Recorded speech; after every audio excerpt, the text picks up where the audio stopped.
Podcasting live from across the United States, this is the Multitapped Podcast. Hey everyone, and welcome to episode 30 of the Multitapped Podcast, and tonight we're going to be going over some more gaming news. I know it looks a little bit different tonight, but due to some scheduling conflicts and just a bunch of stuff going on, this is just me and Dubious knocking it out one-on-one, so this is my man Dubious here joining me, guys. What up? Very rare face, I'm sure nobody recognizes him, but please feel free, especially in the YouTube video, if you like the format, let us know, because it's going to be a little bit faster since it's just the two of us, and it's just gaming news kind of going on, so there's not necessarily and we're always 100% live. Yeah. Anyways, let's go ahead and get into it. The first thing I wanted to talk about was Dragon Quest Builders. This is a good opportunity to also plug our friend Daria, as she just released a review on the game. But I wanted to kind of mention it because it's really interesting in my opinion. I know Multitap has a lot of RPG fans, yourself included, Mr. Persona. And I thought it was interesting that they kind of took what is, you know, just like one of the top JRPG franchises and made what is ostensibly Minecraft out of it. Yeah, I don't know. What are your thoughts? It's extremely weird. Like I actually didn't even have this game on my radar at all until I just saw actually Daria's review of it recently. So shows how much I have my pulse on RPG games at the moment. But it kind of makes, like, the way Stardew Valley kind of incorporated the idea of, like, Minecraft ideas into it, I thought was really interesting, or maybe you'd call it more of a Terraria integration, but it's all the same idea, really. Mm-hmm. It's interesting to do at Dragon Quest. Very, very weird. Yeah, that's kind of my feeling on it. Like, honestly, when I first heard about it, I thought it was like a mod. I know there's some people who are only familiar with Minecraft on mobile and console, but in the PC community for a long time, the game has just thrived on mods. There's Feed the Beast and all sorts of stuff, you know what I mean? So I was like, oh, somebody made a Dragon Quest mod. That's kind of neat. And then I did some more research on it, and I'm like, well, this is actually a real fucking video game. And admittingly, I haven't put my hands on it. I want to say the official launch is October 11th, but the demo's out right now. I guess the actual full launch might have happened, but I feel like it's in a few days. But I know that there is a demo available on both PS4 and Vita, is what it is. Haven't gotten to play it, but I have extensive history with Minecraft. Lots and lots and lots of times, lots of different servers, you know what I mean? It's a popular game, and a lot of those survival games are really popular on the indie scene. We see games like Rust and The Forest, things like that, you know what I mean? And so far as I can tell, my favorite thing about Dragon Quest Builders is the integration of, like, a questing system. One of my big problems with most survival games, and this isn't true for every survival game, mind you, but I feel like a lot of them are really directionless, you know what I mean? Oh, totally. Like, the idea of a sandbox is super cool, you know what I mean? The idea of you can go in and move stuff around, all that jazz, neato. But, like, if you don't set big enough goals for yourself, you just kind of get bored. You know what I mean? You know what game I want to see this makeover done to? I want to see Saints Row Builders. Where instead of, like, out in nature, you're building, like, apartment complexes and commercial districts and shit. It'd be kind of like a modern-day Sim City almost. Oh, man. You just make every skyscraper look like a fucking huge dick. I mean, it would fit in the universe. It wouldn't be too far off, let's be honest. But it just feels so strange. You know what I mean? It seems like a really, really weird genre mashup. I guess mainly just because it's Dragon Quest 2. You know what I mean? Like a series that old? It's really weird. It seems really weird. You know what I mean? I don't know. It just struck me as particularly peculiar. But the fact that the questing system is in there, the fact that, you know, it's all monsters and things like that we recognize, and I mean, the game looks amazing too. It's extremely colorful, looks smooth, like it looks real. The graphics look real smooth from the video I've seen of it. Yeah, for a game that I hadn't heard of at all, there's a very high likelihood I might end up picking it up. It looks pretty fun. Is that PS4 only? No, I believe it's Vita as well. I could check it. Really? Yeah. That's weird. That's super cool though. If it is on Vita as well. If you think about it, Minecraft has had like a large amount of success getting ported to mobile. You know what I mean? Like, you might not necessarily think that it's something that would, just because there's so much to do, but it actually does translate really well because it's not really a mechanically demanding game. But I don't know, Dragon Quest looks really sweet. It was one that kind of snuck by on my radar, and it just was weird enough to catch my attention, you know what I mean? Yeah, really weird title for this fall season. Yeah, but once again, this is just another good opportunity to plug Daria's video. So if anybody's watching this and you want to check out the game, please go check out her review for a much more in-depth analysis on it. But I'm interested. I think it's cool. It's one that I am going to pick up. Speaking of games, though, that have good intentions and lots of fun resource collecting, but boring as shit, No Man's Sky is in the news again. And everyone's favorite headline. Yeah, everybody's favorite fucking game. This time, though, the UK's Advertising Standards Authority is launching a full investigation on Hello Games. What the ASA does is that, because this is something that's happened before. I mean, this is obviously isn't the first time the ASA's done anything. But what they do is they look into a company, they look at how valid the false advertising claims are, how egregious they are, things like that. And then they assess certain penalties. Now, keep in mind, this isn't like anything legal or anything like that. It's not like they're going to be like, oh, just shut down the company, close the doors, you know what I mean? It's not anything like that. But typically what we find when the ASA does assess a punishment for something like this is that they pull all current advertising, they place bars and specific regulations on all future advertising of the product, and things like that. I find it interesting because I've talked to a few people, even one in Multitapped at a point, who didn't really feel like Hello Games had lied. I guess the argument I hear is there are people who are like, yeah, Sean Murray's a sack of shit. He lied about everything in the game from day one. I mean, they quantifiably lied on stage numerous times. Yeah, and there are also people who feel like a lot of that is just due to the amount of hype the community gave it. Now, admittingly, I will say that game was overhyped by the community. The amount I heard people talking about it and the shit people were saying, there was no way. I wasn't one of the people who was stupid enough to think that it was going to be something like that, because I've just, I've been burned too many times. You've been there, you know what I mean? I just never found the concept to be that interesting to begin with. That's why, I never really, I can see why people were getting into it. I remember talking to Tiberius, and he was like, this is the game I wanted to play my whole life. And I was like, oh my god, no. No. What I want to play is that new Ubisoft VR Star Trek game. That's how I want to do that shit. No Man's Sky, Well, because here was my thing. Ever since day one, because they have been so... I mean, Hello Games, we'll give them the benefit of doubt for point of the conversation, right? And just say they were ambiguous at best, right? We'll just put it nicely and say it like that. Best. Yeah, at best, really stretching it, they were just ambiguous, right? I started piecing it together because they weren't telling me shit, looking at ads and what people were telling me and things like that. And so in my head, I was like, okay, so this is just like Infinite Space Minecraft, right?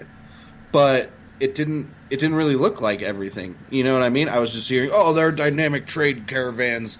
Good, you can stop warring factions and look at all these dynamic wildlife interacting with each other. And the entire time in my head, I'm like, there's no fucking way.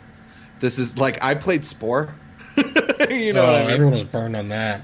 Yeah, so I was never somebody who bought into the hype, but it's really funny. I mean, no offense to Sean Murray, no offense to Hello Games, but these are the real big mistakes they made with the marketing as far as I'm concerned. They fucking lied. I'm going to say it. We can think of numerous examples on stage where they just I think the most notable example is how he kept going on stage and being like, there's absolutely no way you'll ever find another... there's going to be other players, but there's no way you'll ever run into them because the world is so vast, waka waka, and then you find out it doesn't even connect to the internet.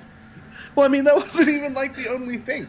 The warring factions that you can go and interact, and there'll be dynamic results, and you can find them fighting outside of planes. None of that shit fucking exists. You know what I mean? But point one is they lied. It's probably what they shouldn't have done. I feel like if they would have told people what the product actually was, a lot of people wouldn't be as mad about the state of the product. And then two, and this is a bigger point, I think, in my mind, is they haven't said shit. Hello Games, since launch, has said pretty much nothing.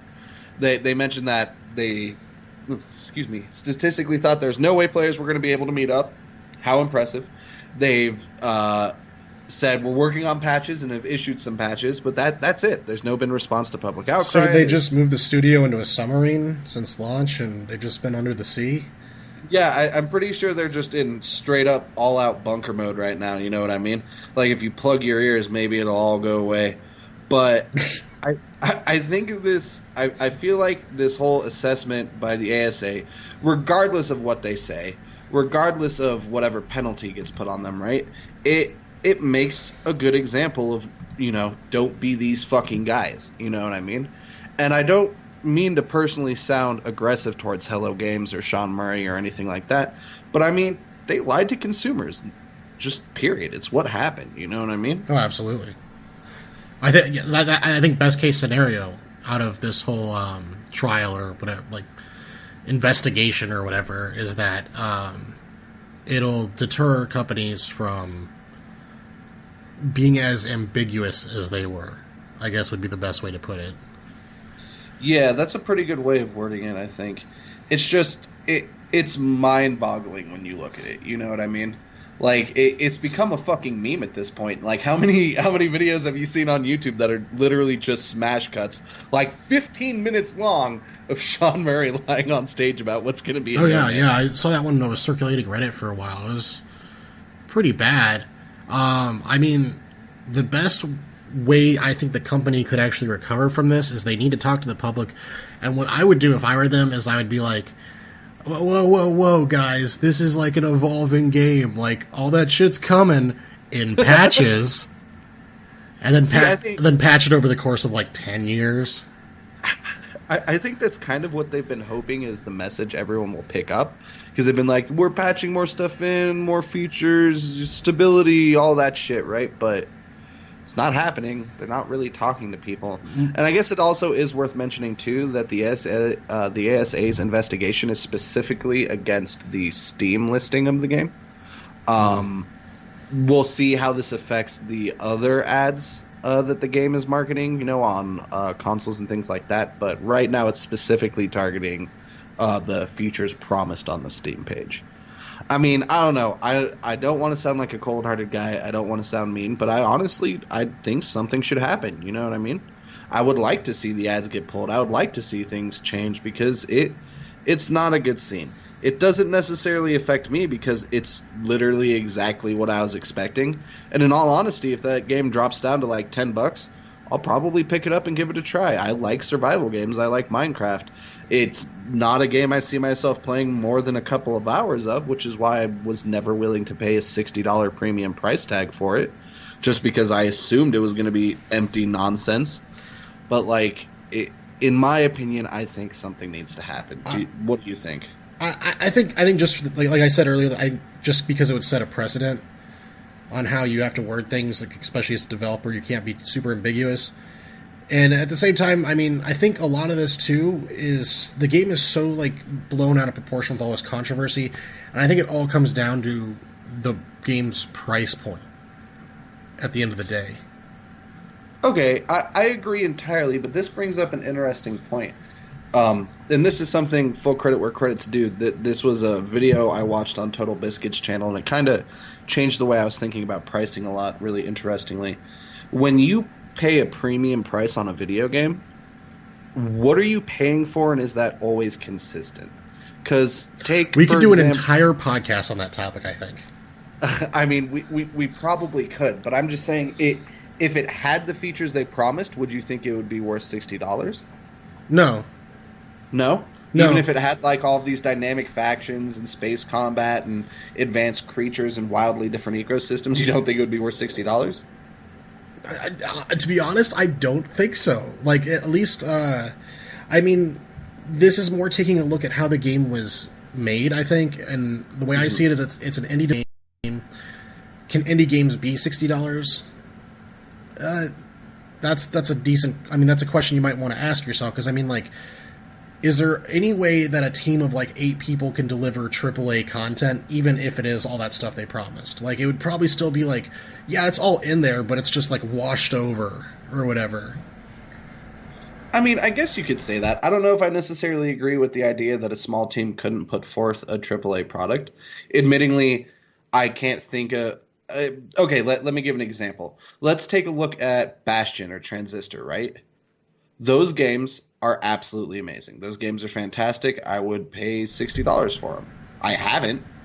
You know what I mean? And they have never charged $60 for them.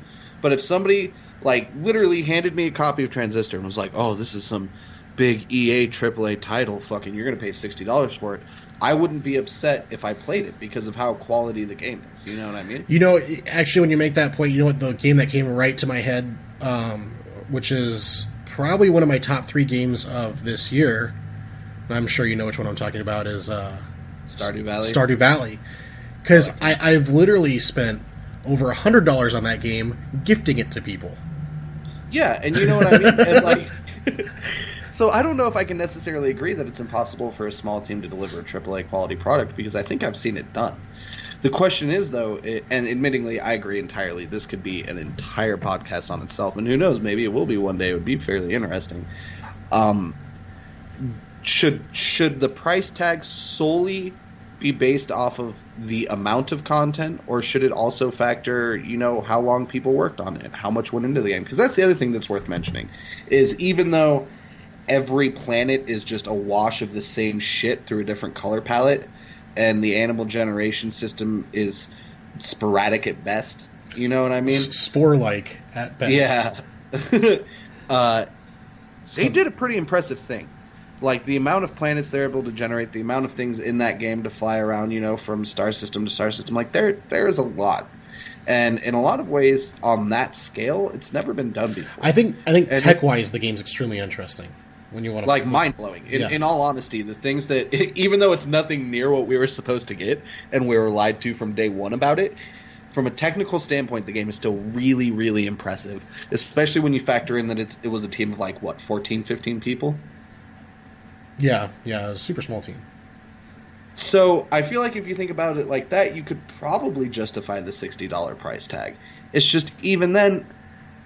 It's just everything about it is so weird. You shouldn't have a game that has as much hype and momentum as No Man's Sky and be having to have a conversation like this. You know what I mean? Like, that doesn't make any fucking sense. It just to kind of, you know, bring it around home and reel it all in. I don't think anybody would be nearly as mad. I don't think any of these conversations would be happening if Hello Games would have just been completely straightforward about their product. Absolutely. And I've heard some arguments that a lot of that was due to their buyout and that they got bought. And so, you know, all of a sudden AAA developers really pushing the game and blowing it out of proportion, blah, blah, blah, blah, blah. But there has to be a line, you know what I mean? Well, who bought them? Sony, I take it? Or I could look it up real quick. I want to say, and I could be wrong, I want to say Luke said EA. I could be wildly wrong about that. And if I am, you know, please forgive me. But, like... Even then, I mean, let's take a look at Destiny. Destiny is an example of a game that, in my opinion, is probably the prime example of a game getting fucked by producing. Overhyped, and then the producer wrecks it. Well, because literally, if we look at the history of Destiny, right? Bungie brings... and that was EA, right? Isn't that who published it? I'm pretty sure it was EA. Yeah, I'm pretty sure. Bungie brings them Destiny.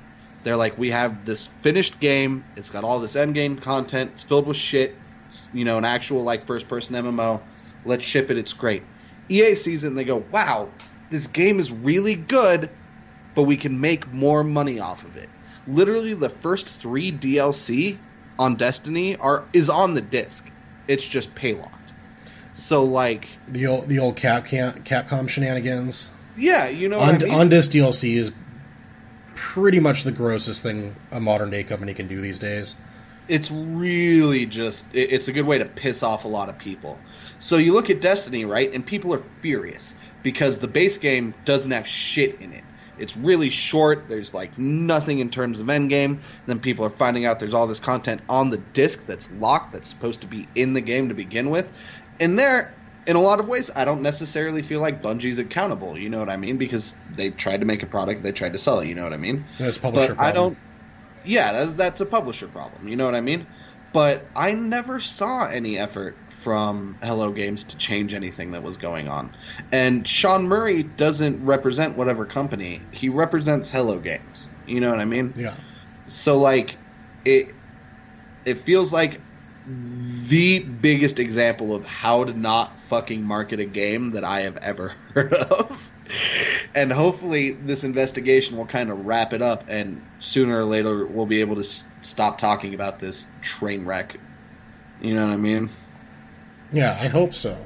I hope this is the last No Man's conversation we have for a while. Yeah, because it seems like almost every time we do gaming news, it's either, hey, No Man's Sky is coming out, is the hype going to be good? Or, oh my god, No Man's Sky is out, what the fuck happened? It's on fire. Yeah, and now it's, oh man, maybe No Man's Sky is going to get punished for it. Like, it's got to stop at some point, you know what I mean? I feel bad for everybody at Hello Games just because it seems like it was a lot of small mistakes that turned into one big fucking problem. To be honest, I think the publisher should be the one getting punished in this, not so much Hello Games as the developer. And once again, that's also another fair point. And like I said, a lot of this, anything that does happen should be rectified through the PC and Steam ports and advertisements, you know what I mean? But the whole thing is just a fucking train wreck. You know what I mean? It's not good. But here, let's move on to something a little bit happier. How about that, right? The Game Boy's 40th anniversary happened this week. Yeah, no. What I wanted to mention, I'll go ahead and put on my little Blizzard nerd hat here for a second, is that the latest World of Warcraft expansion, Legion, has sold 3.3 million copies on its first day, and as of the first month has 10 million active subscriptions. It's worth noting that these records are matching and in some cases beating previous expansions. We're talking things like Burning Crusade, Wrath of the Lich King. Like, these numbers are insane. I can personally attest that the servers are very lively and fucking filled with people. I know because I actually came back. I'm not a person who has played WoW every single expansion. I played Vanilla, I played Burning Crusade, I played Wrath of the Lich King, I played Warlords, and I've played this. Those are the expansions I've played. And the game is on fire. It seems like, and we don't, if we look at Warlords of Draenor, like over 60% of the active player base had stopped playing 3 months after launch. So it hasn't really been long enough for us to know if it, actually worked or not. But from where I'm sitting, it seems like World of Warcraft is the MMO that's back on top. Well, it's strange, too, in a time when MMOs seem to be dead. Yeah, I mean, another game that we want to talk about, a game that got hyped that I was super excited for that kind of just honestly disappointed me, WildStar. There was another MMO that was supposed to be huge and explode. Old Republic, that ended up crashing and burning, right? Like, the MMO seems like, at this point, almost an archaic genre. You know what I mean? And I think a lot of that, too, though, is actually because of World of Warcraft. Because prior to World of Warcraft coming out, I can think of a number of MMOs that, like, I had various ones playing, like, you're talking about original EverQuest. And then you had the real hardcore nerds that were playing Astronaut's Call. Oh, God. And then, Dark Age of Camelot came out, and a lot of people switched from EverQuest to Dark Age of Camelot. And then you had Star Wars Galaxies, which came out, which was developed by the same team that made the original EverQuest. And that kind of flopped. Galaxies. But it wasn't bad, though, for the record. I actually remember playing Galaxies a bit. I played it a little bit. It was kind of wonky, but I think if you got into it, it'd be good. And then lastly, we had City of Heroes, which I would say is like the most contemporary, old-school MMO that came out prior to the extremely large release of EverQuest 2 and, of course, World of Warcraft, which came out right at the same time back in, what was that, 2004? Thousands of years ago in a distant land. It's crazy to think about that. World of Warcraft's been on the scene for like over a decade now, I think, right? Yeah. I was at BlizzCon for their 10-year anniversary, man. It was actually really sweet. They did a small batch beer that was the Ironforge Ale that they sell in Dunmoreau in World of Warcraft. You could actually drink it. That's hilarious. So it's pretty good. I still have the bottle, but yeah, it's just weird for me because when I think of World of Warcraft, right, and it's worth noting at this point too, I saw this on Twitter and it made me almost puke in my mouth. The World of Warcraft South Park episode is over 10 years old. That's fucking insane. Is it? Right? I thought that came out in 07. Maybe it came out in late 06. Yeah, it was late 06, brother. That's crazy, because I was in my college dorm when that came out, and I was actively playing WoW like every day. Yeah, it's one of those things where it's like, oh my god. Yeah, where does the time go? Yeah, but it's interesting because I was a person who I've always had a very love-hate relationship with the game. When I played it back in vanilla, I was playing with a couple of my friends that I was doing a band with, and like it was all right. Never really played that much. Wasn't super into it. You know what I mean? Kind of the same story with Burning Crusade, but when Wrath of the Lich King came out, it was the first time I ever had an apartment with a girlfriend, and it was like right around when I did Radiation, and or was getting ready to do Radiation, and so I had a lot of free time on my hands in that apartment complex. You know what I mean? And my neighbor at the time that's what he was playing, was Wrath of the Lich King, and I'm like, really? WoW is this good? It's this fun? He's like, dude, I can't put it down. Game's fucking amazing. Pick it up, dude. Let's play, mate. You know what I mean? And I did, and I got so into it. I was playing on Kel'Thuzad, which was one of the like highest populations and really just serious PvP servers at that time. I was playing Alliance on it, which had like a 20 to 80%, ratio. Like there was no Alliance. It was just uphill battle. Nothing but PvP. Like I fell in love with that game in Wrath of the Lich King. And then when Cataclysm came out, it was just like, what is this? I have no fucking interest in this game. And I put it down. They never had an expansion that really interested me. Warlords was able to bring it back for me because of the lore in the game. Like the lore, and admittingly, even the single player leveling in Warlords, like 90 to 100, fucking amazing. If you love orc shit, Warlords of Draenor takes place in isn't it like time travel, like Outland? It's like time traveling Draenor. So you go to like the other side of the portal, like you go to the orc homeworld. So that's like the whole point of the expansion. You see tons of people that you haven't seen for a long time and were killed off and all that shit. Point is, great expansion for me because of the lore in it. You know what I mean?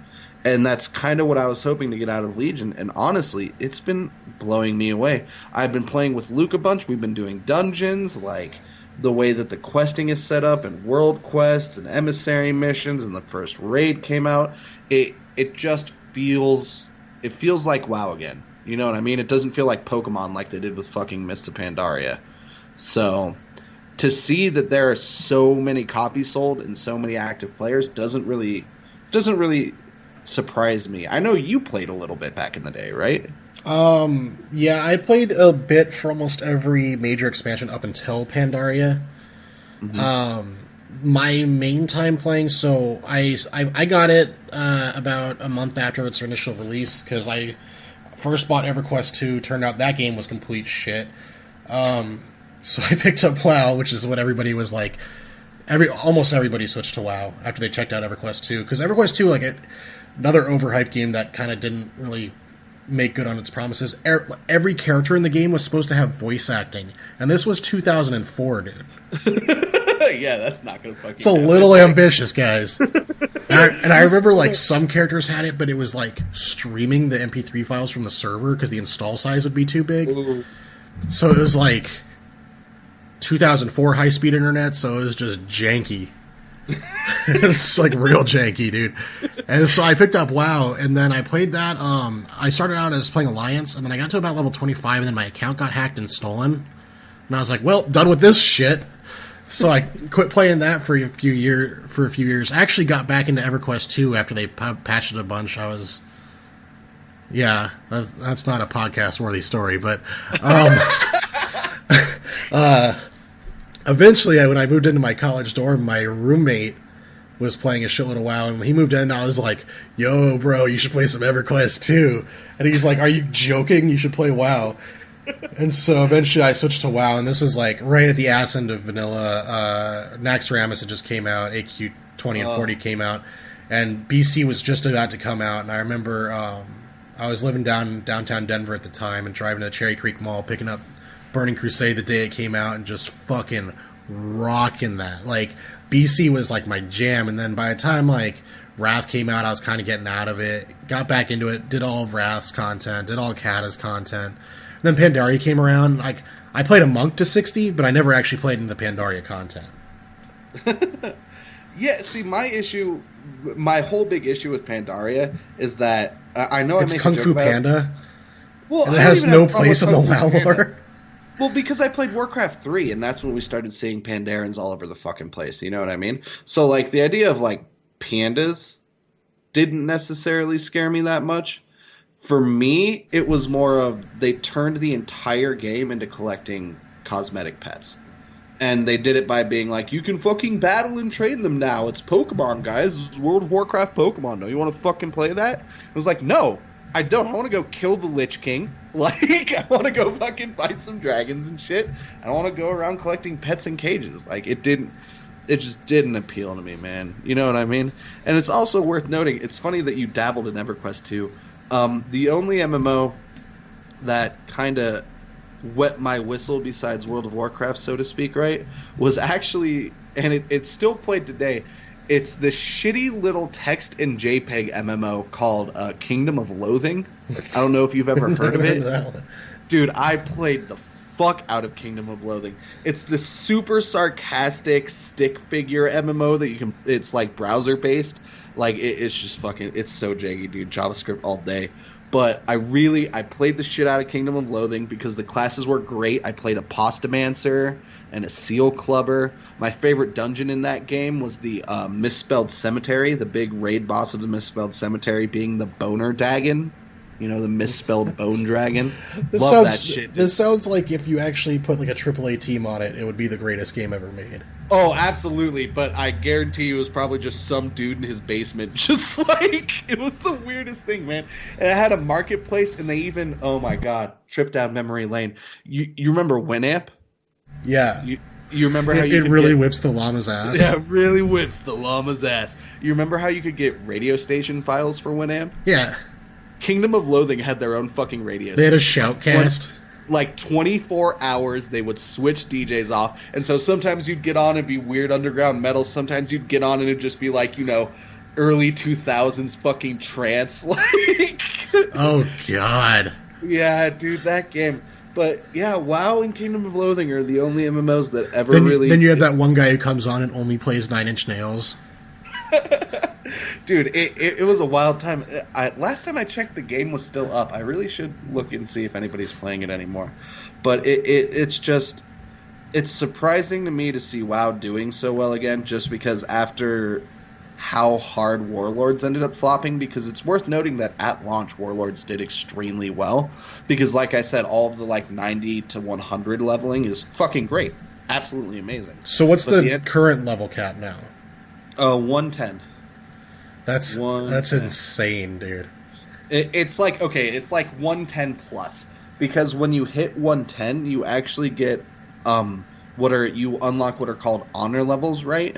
And so you can continue leveling and getting specific talents just for PvP. So like once you hit 110, your choices are put on your pants and go raiding, right? Or pick up a fucking club and hit the arena.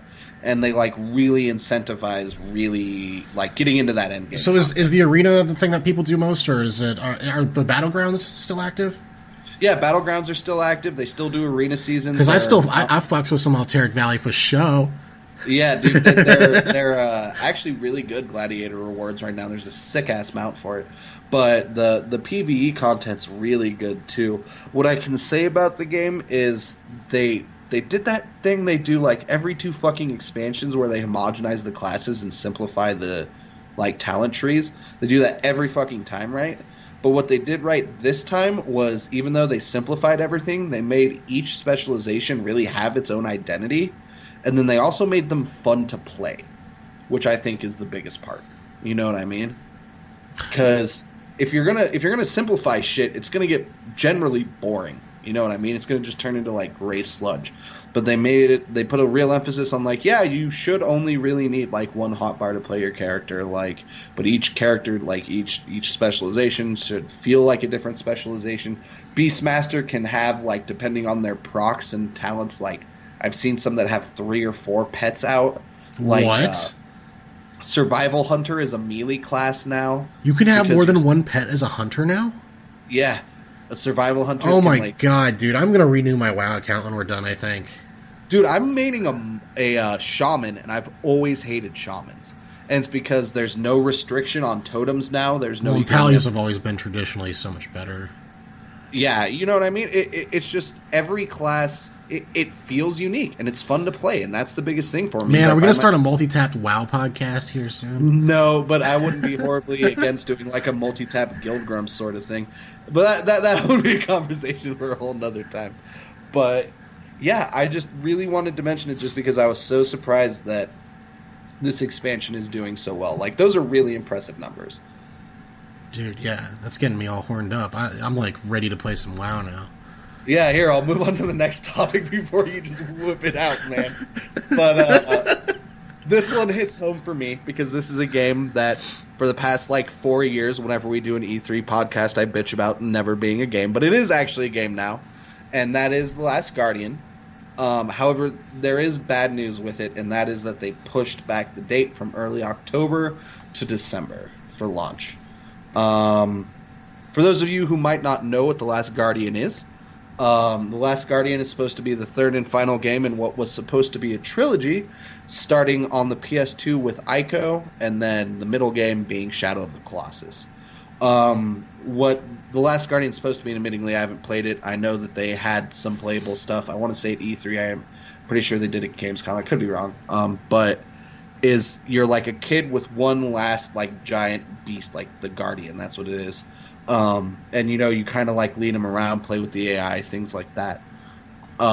It's got the same visual style. It's it looks like it could be great. It looks like it could be the next Shadow of the Colossus. My main issue and my concern is that at this point, it has been so long that I am really, really scared that it's going to be another fucking Duke Nukem. Well, I mean, the development process for that started literally before the last generation of games. Yeah, not. And that generation was actually literally the longest generation ever. 7th gen lasted forever, and when you think about it, the thing comes to market and it has PS2 conventional controls. Yeah, I mean, it's gonna melt your face. You'd have to imagine that it's been developed so long that it won't feel super archaic. My concern is that when we look at Duke Nukem, right, which is, I mean, the epitome of games that should have died in their incredibly long development cycle, right? Since it got developed for so long, when you play the game, you can tell when each section was worked on. You know what I mean? Because each game is or each section is a reflection of what was popular there. Because they developed Duke Nukem over 15 years or some shit like that. So there are sections that, oh man, this kind of there's a Tony Hawk level, and then there's a first-person shooter level. Oh sweet, Gears of War, you know. What yeah, I mean? Part of it's all cover-based shooter. So I'm really scared that that's what we're going to see with The Last Guardian. Traditionally, when we see pushbacks on games being released, it's a good thing because it's the studio being I don't know, man, let's give it another week, you know what I mean? But part of me is worried that this is either going to end up being Duke Nukem or that this is going to be my personal No Man's Sky, and that it's something that I've just been hyping for the past, 8 fucking years or whatever, and that it's just going to be garbage. I don't know. Are you excited for it? I've only played the demo disc for Eco, and I've never touched another game in that entire series. But to be honest, from the visuals I've seen of that game, I think it's gonna work out real great for people that are into those games. I don't think it's gonna be disappointing. I think I have a good feeling about Last Guardian. That's fair, and I will admit, even if you hadn't touched them, if you put them next to each other, it looks like a series. Yeah. You know what I mean? It has a very, very nice looking graphical style. Almost like watercolor like. Yeah, really, really clean, really minimalist, really bright. Generally speaking, you know what I mean.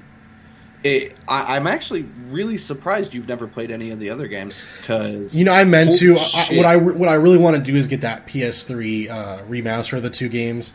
But that game is like one of the most expensive PS3 games, so maybe I'll find it in Portland. We'll see. That's fair. I guess it's just like Shadow of the Colossus is fucking mind-blowing to me. Like that game nearly defined the PS2 for me. If I were to say anything, it would probably be Ratchet and Clank. But like Shadow of the Colossus, man, was so fucking close to it. Like it's one of those games that it's an experience. Like, yeah, you look at it on paper and it's, like 12, 14 boss fights, right? Not necessarily that impressive, especially now since so many games have kind of taken that formula and done it. But it's one of those games where, like, the first time you experience it, like, there's no real fucking dialogue. They don't explain shit. You're just a dude riding around on your horse using a beam of sunlight reflected off of your sword to try and find monsters and hunt them down.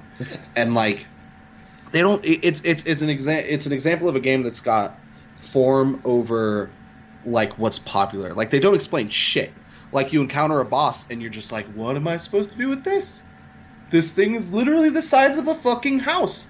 Or, like, not to spoil anything, there's one that's literally like a giant fucking flying sky. Yeah, I heard that flying boss is really hard in that game. I've actually had the whole game spoiled for me. So yeah, and it's so fucking good. I'm amazed you haven't played it. Yeah, well, actually, what was it? The Cartridge Club did that as one of their games of the month, and I listened to their podcast, and it made me really want to try it. But like I said, I just haven't found the PS3 version yet, and I think it'd be really hard to play the PS2 version at this point. It's honestly not that bad. Next time you're in town, let me know, because I have both of them on PS2. I don't have the PS3 one, unfortunately, but it is, in my opinion, one of the best games on the PS2. So I'm really, like, crossing my fingers so hard, I swear they'll fucking break. I really want The Last Guardian to be well, I don't think Sony can afford it for it not to be good. I mean, that's a totally valid point. At this game, the game is... Because, for those of you who don't know, this is a game that literally publicly has been canceled and then on track and then canceled at least twice. Like, not oh, I wonder what's happening, but Sony being like, no, we're not making the game. And then at the next E3 being like, hey, yeah, actually we're working on it. It was just a prank. Just kidding, bro. You know what I mean? Prank invasion. Yeah, prank invasion. Joey Salads. But, like, it can't be bad. It'll break my heart as a gamer as it is. I know that sounds so dramatic and so true, but, like, I can't think of a game that I've wanted as bad as this. You know what I mean? Like, Ico, while it's, in my opinion, not necessarily an amazing game, it is a breathtaking game. Like, Ico and Shadow of the Colossus, in my opinion, are probably two of the best games you can really bring up if you're ever arguing video games as art, not just as an entertainment medium. Does that make sense? Oh, yeah. And, like, it has to be good, man. I know I sound like a person who's just going through some trauma, but I'm so scared. I'm pretty sure it will be, just because with the way things are sitting right now in this console generation, there's just not a whole lot of shit coming out. Like, Microsoft has basically made themselves irrelevant with the new additions that they've been making to the Xbox One. So really, moving forward, the only hope is the PS3, and there just aren't games coming out for these things. And it really is The Last Guardian. They really need, like, just a killer first-party game just to solidify the PS4 as being, like, something... Because right now, I'm buying a PS4 at some point in the next year for Persona 5, and then I'm probably never going to use it again. Yeah, that's what happened with my Xbox One and Sunset Overdrive. Like, don't get me wrong, I really enjoyed Sunset Overdrive, but... Yeah, I bought my Xbox One also for Sunset Overdrive. Yeah, it's just a fucking Xbox machine, you know what I mean? So, I guess there's the Forza games, but yeah, that's all off topic. So what about Mafia? Yeah, we'll move to something else that makes me a little bit fucking nervous. So, 2K Games has denied the release of review copies for Mafia 3. This is traditionally, like, the ship is burning in terms of signs. I think it's worth noting that the last time I can think that this was a big deal where they weren't giving out reviews copies of games was with Doom. And the thing is the new Doom is actually a really fucking good game. But Mafia 3 is extremely hyped. People love the first two Mafia games. It's one of those franchises that the people who really got into Mafia like fucking love it. You know what I mean?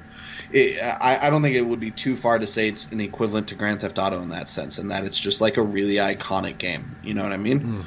But I mean, you can't tell me that you're a little scared, right? Like that's a bad fucking sign.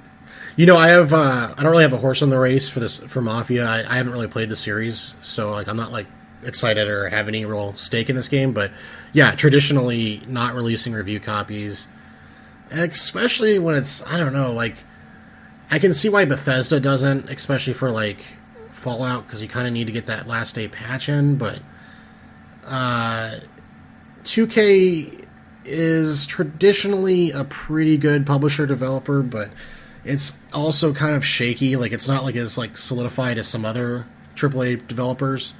So yeah, it's definitely sketch.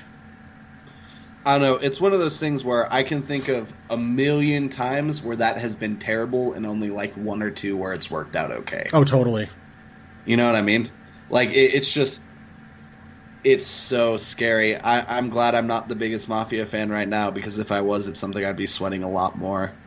It's just, okay, I guess this is a better question to pose to you. Say you're a developer, right? Say you're Jay Dubious of Jay Dubious Gaming Inc., right?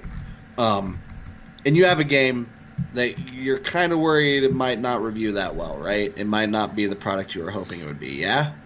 Yeah. Do you hold review copies and assume that pre-orders and hype will be enough to break even on the product? Or do you release enough copies and hope that it's, you know, good enough that people will buy it? What do you think is a better move? To be honest, I probably would hold the review copies. Yeah, you think you would hold the review copies and just live off it's usually like a death rattle, but at the same time, I mean, like if it's like a 5 or less out of 10 on IGN, you're fucked. Yeah, I mean that's people true, are gonna especially when like we're talking about IGN, because like at this point, your bread and butter is going to be your pre-orders. People see 4 out of 10. I bet you can cut at least a third of those pre-orders.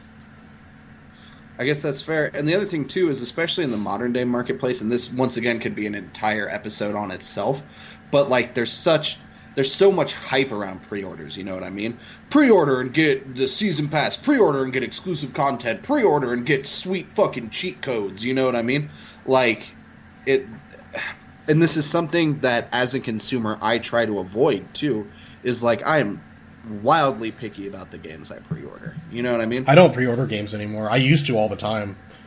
I completely stopped doing that, except unless it's like Fallout 4 or something like that. Yeah, for me, if it's either a game I've played or if it's made by Blizzard, I'll pre-order it. Well, those are Blizzard's like the most legendary developer, straight up. Yeah, you know what I mean? Like, I've never been disappointed in pre-ordering StarCraft or anything like that, you know what I mean? But it's bad, right? Don't get me wrong, like, they give you incentives and it's nice to be able to pick something up right away and play it, but we're kind of shooting ourselves in the foot as consumers, right? Totally. Although, like, on the other hand, what you do if you pre-order, you put down $5, you don't gotta pick up the game. You know what I mean? It's like, oh, $5 wasted? Cool. That's fine. Like, that's like less than a cheeseburger, dude. Well, the other thing, too, is a lot of places like GameStop will let you like cancel pre-order credit and put it towards a different pre-order. Like my buddy Veritech ended up doing that with No Man's Sky when he started seeing a bunch of the leak stuff. He took his pre-order from No Man's Sky and put it towards something else. I forget which game it was. So like there are options, you know what I mean? It's just one of those things where 100%, and I would have done this with Doom too if I would have pre-ordered it, which I would have ended up shooting myself in the foot about. But if I pre-ordered a game and then heard they weren't doing review copies, there's no fucking way I'm getting that money back. You know, actually, come to think of it, I did pre-order Doom. Yeah. But I got my pre-order key from G2A. Probably robbed off the back of a truck. But, no offense to G2A. I don't mean to make him sound so seedy. But it's just, it's one of those things where it makes me nervous, and I wish more video game consumers would be careful about pre-ordering, you know what I mean? Because at the very least, this is a warning sign. I think as a community, we all need to just fucking stop. Yeah, it's time to stop. It's been going on too long. It's time to stop. Yeah, I totally feel you, dude. It's just, I feel like we're reckless with how we spend our money in terms of pre-order. I think we let certain developers, and once again, this is not necessarily a shot at 2K and Mafia 3, as the game is not out yet, and there aren't review copies, so we don't fucking know. The game could be perfectly fine, but it's just, we're letting ourselves as consumers be put in a situation to be taken advantage of. You know what I mean? And I know this sounds funny, especially just gleaming about The Last Guardian and how excited I am about it. But even then, I haven't pre-ordered it. Like, I guarantee you I'll pick it up day one, but I haven't pre-ordered it. You know what I mean? Well, and, you know, when you really think about it, when was the last time you had troubles getting a new game that just came out? It's true. I mean, especially with digital distribution. I can tell you the last game I had trouble with, and that was The Last of Us. Yeah, that game was impossible to find. Yep, but I was willing to drive 3 hours away from where I lived, and I found it. I just had to drive to Wyoming. Jesus. But yeah, I mean, it's a red flag. Everybody listening, everybody watching this later, just, you know, hindsight's 20/20. Hopefully Mafia 3 will be good. It's just, at this point, I am extremely nervous and saying I don't think it's going to be. That being said, though, we're about 50 minutes in, somewhere around there, so I figure this is probably a pretty good time to end it. We got more or less through the show notes, tiny bit early, but it's not too bad. As far as yourself, Mr. J. Dubious, where can people find you, and do you have any projects you'd like to plug? Yep, Dubious Gaming Online on YouTube. I am the purveyor of NES Chronology, a chronological series taking a look at every NES title from by release date. I also am on Twitch, that's Dubious Gaming, and Twitter at Dubious Gaming. Aside from NES Chronology, I also have a 2000 sub review coming soonish. Soonish. I might be even working on that later tonight. So. Fancy. And then also for everybody listening, I do kind of want to plug Nescron a little bit because it is my favorite YouTube series to poop to. No contest.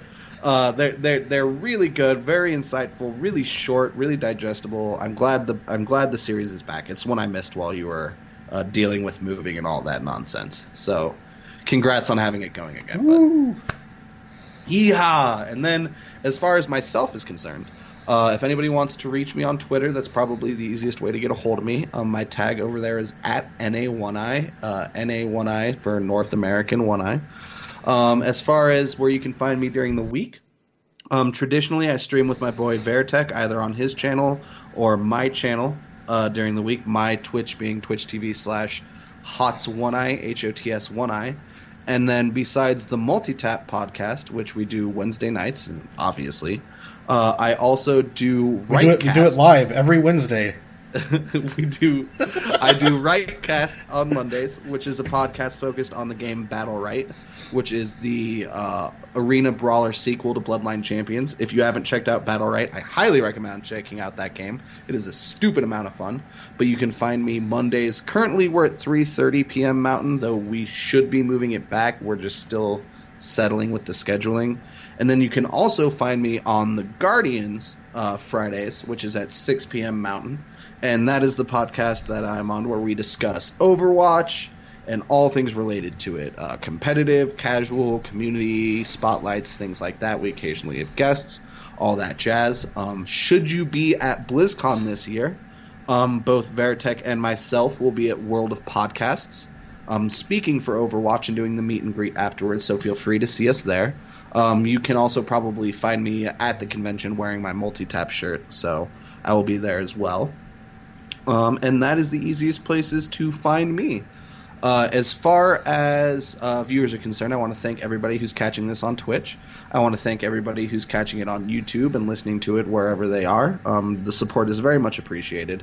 We care for our fans. We like people who come and check this out. And we think it's a good way to show off all the different people in Multitapped who are interested in so many things. So thank you guys for your support. It's very much appreciated. All two of us.